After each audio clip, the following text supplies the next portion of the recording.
ચાલુ કર્યા છે.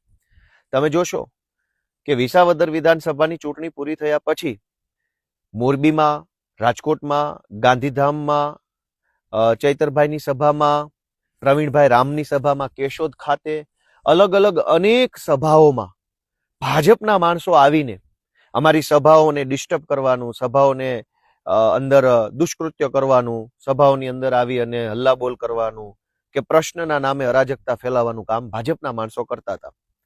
પણ ભાજપના માણસો અમારી સભામાં આવીને સભા ડિસ્ટર્બ કરવાની કોશિશ કરતા હતા.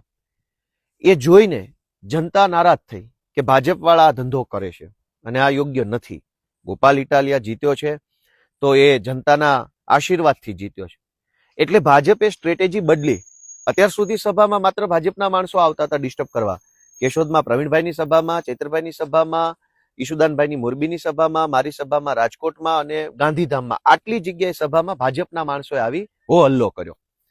પરંતુ ગઈકાલે સ્ટ્રેટેજી ભાજપે બદલી. ભાજપે કોંગ્રેસના માણસને સભામાં મોકલ્યો, જેથી કરીને હવે ભાજપનું ખરાબ ના દેખાય અને એવું લાગે કે આ તો કોંગ્રેસ વાળા વિરોધ કરે છે. એક કોંગ્રેસી માણસને મારી સભામાં મોકલી અને એને એવું કહેવામાં આવ્યું કે ભાઈ તારે આ સભાને ડિસ્ટર્બ કરવાની છે, જેથી કરીને એવું લાગે કે ભાજપ વાળા નથી, આ તો કોંગ્રેસ વાળા છે. સ્ટ્રેટેજી ભાજપે બદલી છે, પણ વાત તો એની એ જ છે કે ભાજપ અને કોંગ્રેસ બંને ભેગા મળીને આમ આદમી પાર્ટીને ગુજરાતમાં આગળ વધતી રોકવા માંગે છે.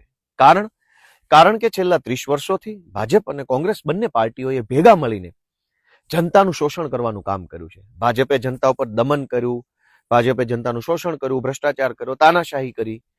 એનો વિરોધ કરવાના બદલે કોંગ્રેસે એનું કમિશન લઈ લીધું અને આ ભાગીદારીનો ખેલ 30 વર્ષોથી ચાલતો હતો.